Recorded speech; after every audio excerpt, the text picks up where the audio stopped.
بسم اللہ الرحمن الرحیم۔ عزیز طلبہ کرام، السلام علیکم ورحمۃ اللہ وبرکاتہ۔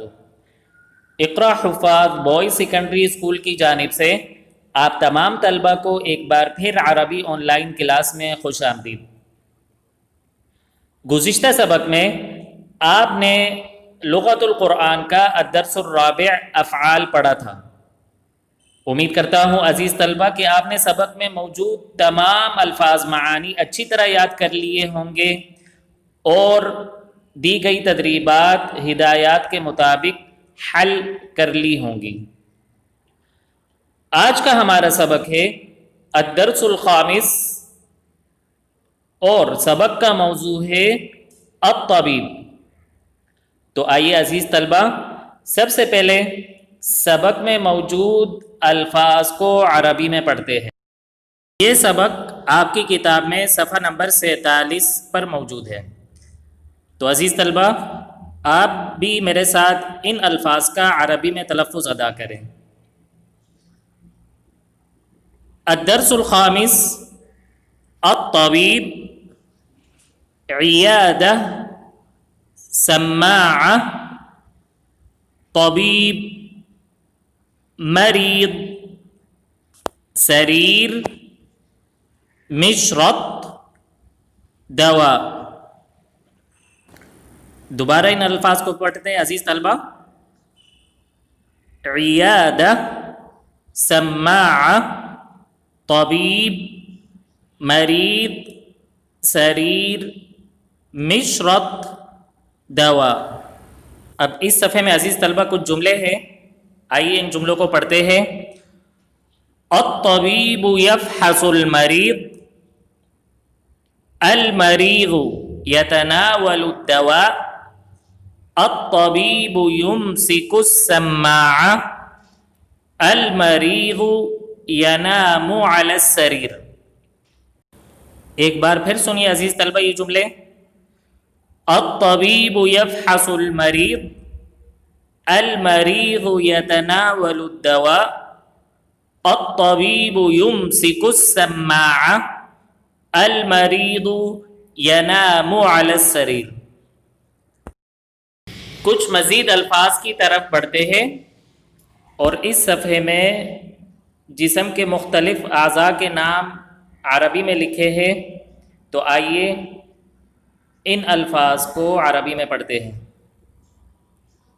عین، شعر، انف، اذن، فم، رقبہ، قلب، صدر، ذراع، رسغ، ید، اصبع، اصابع، رجل، قدم، وجه، ظفر، ضرس، لسان۔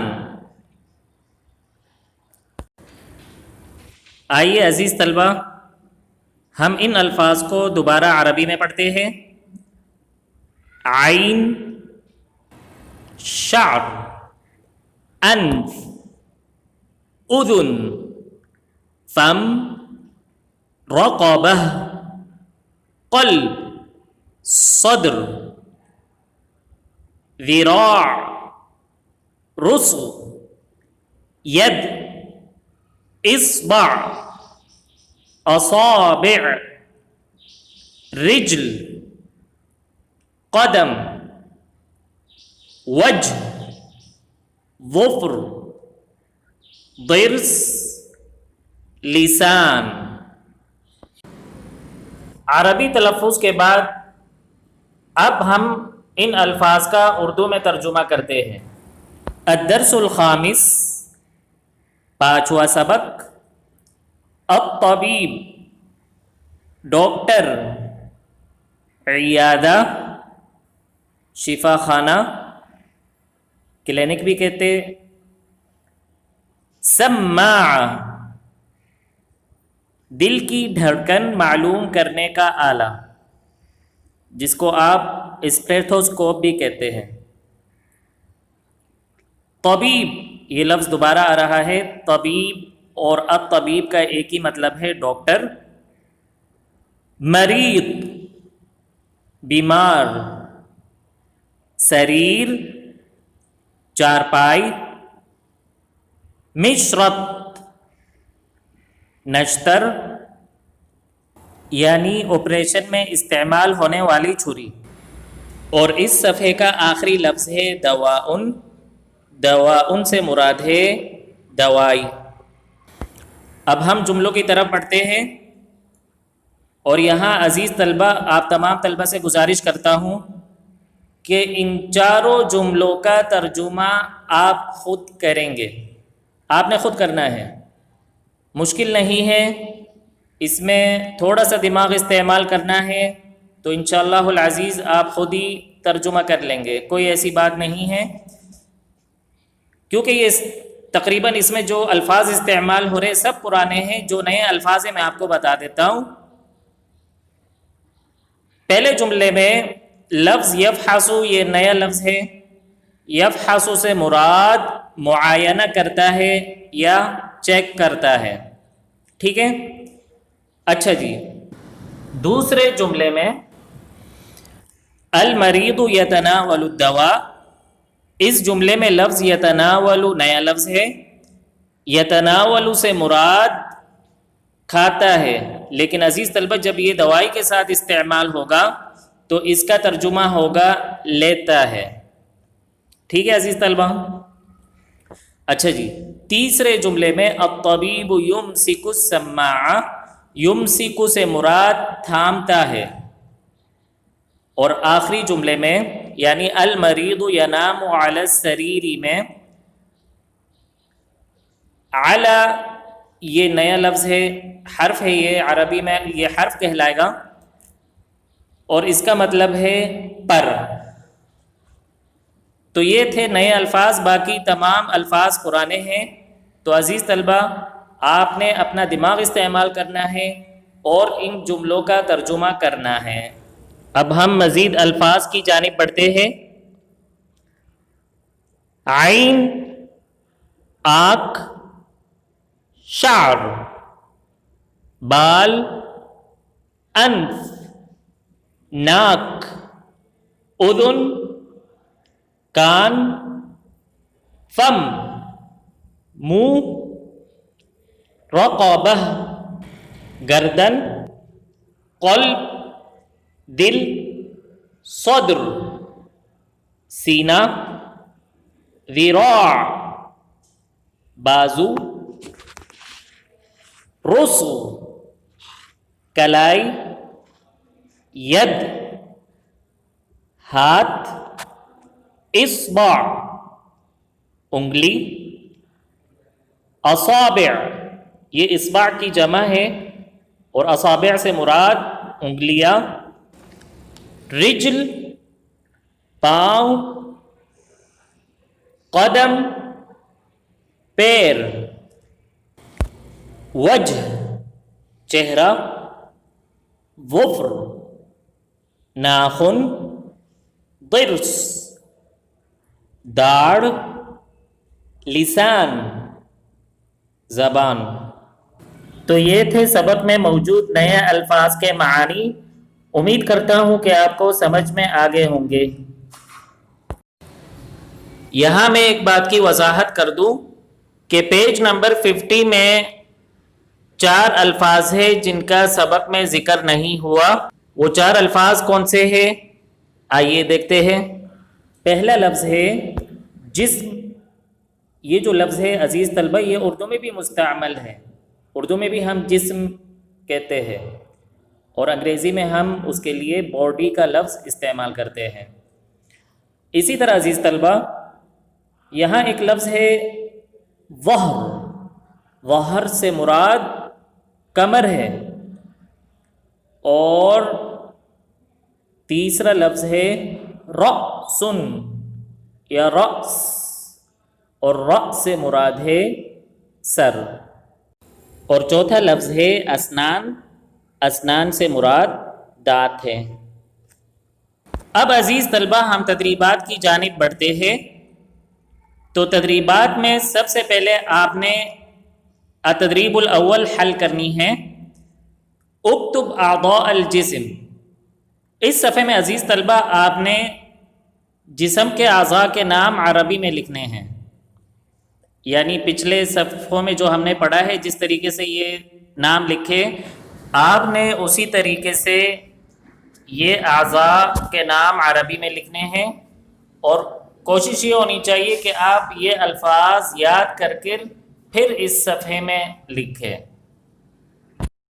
اس کے بعد التدریب الثانی میں صل بین الجملۃ والصورۃ المناسبہ، آپ نے ان جملوں کو صحیح تصاویر کے ساتھ ملانا ہے۔ یہ جملے آپ لوگوں نے ان کا پچھلے صفحوں میں ترجمہ کیا ہوگا، اب ترجمہ کی مدد سے آپ نے ان کو صحیح تصاویر کے ساتھ ملانا ہے، ٹھیک ہے عزیز طلبہ۔ اس کے بعد التدریب الثالث پیج نمبر 53 میں اکتب کما فی الصورہ، آپ نے ان چیزوں کے نام عربی میں لکھنے ہیں۔ اسی طرح پیج نمبر 54 میں آپ نے پینسل اسکیل سے لائن کھینچنی ہے ہر تصویر کے سامنے یا تصویر کے نیچے، پھر آپ نے ان تصویروں کے جملے عربی میں لکھنے ہیں۔ التدریب الرابع پیج نمبر 55 میں آپ نے ان الفاظ کے معانی عربی میں لکھنے ہیں، اور وہی طریقہ ہے عزیز طلبہ کرام جو پچھلی ترتیب ہے، بلو پین استعمال کرنا ہے، الفاظ کو آگے پیچھے کر کے لکھنا ہے، ایک لائن میں نہیں لکھنا، اور ساتھ کے ساتھ آپ نے تمام الفاظ پر اعراب بھی لگانے ہیں۔ سب سے آخر میں آپ نے پھر التدریب الخامس حل کرنی ہے، ترجم هذه الجمل الى اللغة العربیہ، آپ نے ان جملوں کا عربی ترجمہ لکھنا ہے۔ اور عزیز طلبہ وہ ترتیب یاد رکھیے کہ عربی زبان میں سب سے پہلے فعل آئے گا، اس کے بعد فاعل آئے گا، اور سب سے آخر میں مفعول بھی آئے گا، ٹھیک ہے۔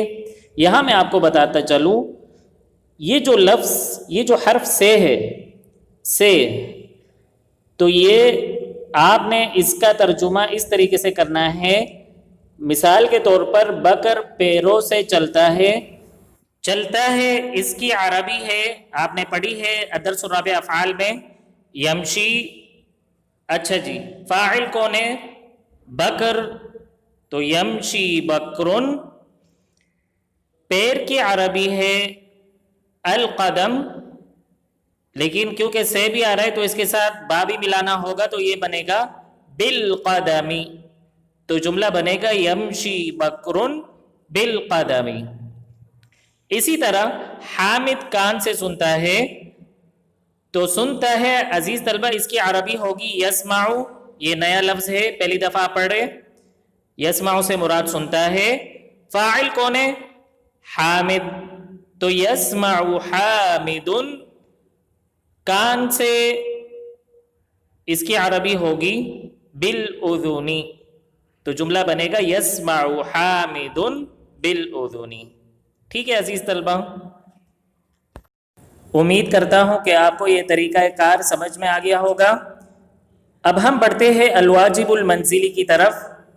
تو عزیز طلبہ آپ سے گزارش ہے کہ سبق میں موجود الفاظ، معانی اور جملوں کو اچھی طرح یاد کریں، اسی طرح یہ تدریبات ہدایات کے مطابق حل کرنی ہے، اور ساتھ کے ساتھ پھر ان الفاظ کو آپ نے قاموس میں بھی لکھنا ہے۔